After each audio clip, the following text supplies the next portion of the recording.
Estimables téléspectateurs, bonjour et merci de nous rejoindre sur Mangembo TV, votre bulletin d'information. En France, une centaine de Roms évacués par la police marseillaise.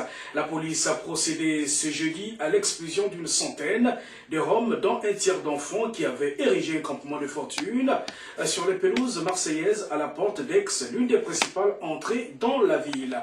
Les forces de l'ordre sont intervenues peu après 6 heures en assaillant le campement insalubre. Elles ont procédé à des contrôles d'identité avant de déloger les Roms de l'espace qu'ils occupaient depuis près d'1 mois. Une histoire on ne peut plus cocasse, une femme de 90 ans organise son kidnapping à Villemoise, sans l'Essonne. Après 5 tentatives de fugue, Suzanne a employé des grands moyens pour échapper à la maison de retraite dans laquelle elle vit depuis 2001. Depuis une chute à son domicile et sur conseil de son entourage, cette vieille dame de 90 ans a organisé son propre enlèvement avec l'aide de son arrière-petit-fils.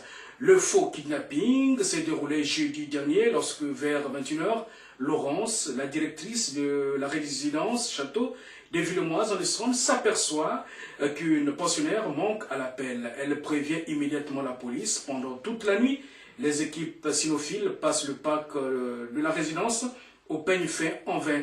En ce moment-là, Suzanne est déjà endormie chez sa petite fille, absente et sous la surveillance de son petit-fils Anthony, âgé de 20 ans.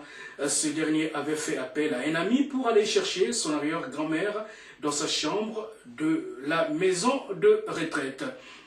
Il comptait ainsi respecter la volonté de son arrière-grand-mère en la ramenant un peu plus tard chez elle en toute discrétion. Actualité africaine à présent et plus précisément au Gabon en Afrique centrale, un vieux pêcheur emporté par la mer retrouvé après 3 semaines. Un vieillard de 94 ans emporté par la mer à Port-Gentil, la capitale économique gabonaise, 144 km au sud-ouest de Libreville, a été retrouvé vivant vendredi dernier au Cap Santa Clara, à une trentaine de kilomètres au nord de la capitale gabonaise. Francis Inyanga, âgé de 94 ans, a été emporté par la mer à Port-Gentil à bord de sa pirogue au milieu du mois de juillet au cours d'une partie de pêche. Alors que toute sa famille le croyait mort, le vieillard a été retrouvé bien vivant après avoir dérivé pendant 3 semaines avec sa pirogue qui a échoué par bonheur sur la berge d'une plage du Santa Clara. Informé par sa présence par le chef de regroupement Thérèse Nguyano, les populations du Cap Santa Clara se sont portées à son secours. Le vieux était trop épuisé, il a passé plus de 3 semaines sans manger. Enfin, en RDC, en République démocratique du Congo, l'annexe de la loi électorale adoptée à l'Assemblée nationale qui l'a transmise au Sénat en seconde lecture.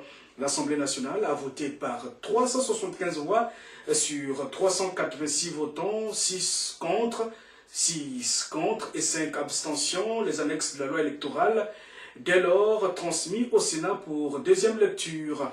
La Chambre basse du Parlement n'a pas voulu trop discourir sur ce texte pour démentir le folbrouis selon lequel la représentation nationale voulait les bloquer par peur d'affronter les élections prévues pour novembre et décembre prochains. Merci d'avoir suivi ce bulletin de formation. On se retrouve prochainement sur Mangembo TV, votre télévision. À très bientôt.